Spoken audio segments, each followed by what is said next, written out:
En tant que ceux qui doivent régner, on doit être capable de payer le prix sur les personnes sur lesquelles on nous a établis. Tu as la tête, tu dois payer le prix. Je dis que si tu as la tête, tu dois faire quoi? Payer le prix. Et si tu veux être à la tête, tu dois faire quoi? Tu dois payer le prix. Non! Tu ne peux pas être à la tête si tu ne payes pas le prix. Tu ne peux pas! Vous savez, l'honneur de la tête est envié par tout le monde. Ça veut dire que si on demandait à quelqu'un, tu veux être comme le prophète Moïse, il va dire oui, mais si je te présente mon sacrifice, tu ne peux pas. Si je te présente mon sacrifice, tu ne peux pas. Je ne sais pas à quelle heure je commence, je ne sais pas à quelle heure je finis, je ne sais pas à quelle heure je dors, je ne sais pas comment me tout. Il y a des sacrifices à un moment donné, bien aimé, que quand vous êtes à la tête, vous êtes obligé de faire. Et vous ne pouvez pas atteindre la tête si vous ne faites pas certains sacrifices. Il disait d'une voix forte. L'agneau qui a été immolé. L'agneau qui a été immolé. L'agneau qui a fait le sacrifice. Vous savez quoi? Dès lors où vous vous levez, vous faites des sacrifices spirituels, vous faites des sacrifices matériels. Par rapport à ce qui concerne votre vie, par rapport à ce qui concerne la vie des personnes qui sont sur vous. Qu'est-ce qui se passe? Dans le reste spirituel, on dit l'agneau. Pourquoi? Parce que le sacrifié est l'agneau.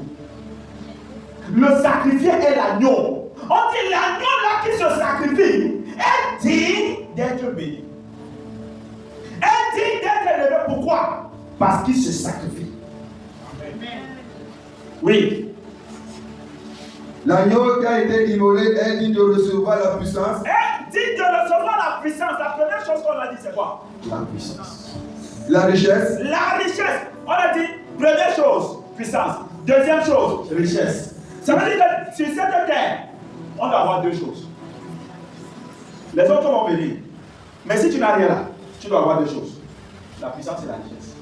Si tu as la puissance, tu as la richesse, tu domines. Et pour les avoir, il faut être l'agneau et être capable d'être sacrifié. Et quand on dit d'être sacrifié là, ça veut dire que si on est prêt à se sacrifier, qu'est-ce qu'on ne peut pas sacrifier? Vous voulez atteindre certains seuils, mais vous n'avez pas encore compris des lois qui peuvent vous amener à être ainsi. Chaque fois que tu vas atteindre une dimension, pose la question à Dieu, quelles sont les lois que je dois mettre en place? La vie obéit à des lois et non à la prière. La vie obéit à des lois et non à la prière. Si la vie obéissait à la prière, c'est que toutes les prières que vous faites, vos vies changent. Pourquoi ça ne change pas? C'est quand vous appliquez certaines lois. Crie, pleure, jeûne, c'est ton problème. Si les lois qui doivent être exercées ne sont pas exercées, tu perds. Quand j'ai compris que j'étais appelé, j'ai commencé à refuser à faire les choses que les jeunes faisaient. Premier sacrifice, se démarquer, se détacher, être différent. Vous ne pouvez pas vouloir être distingué si vous ne vous distinguez pas. Si vous êtes avec les canards, on va vous confondre aux canards.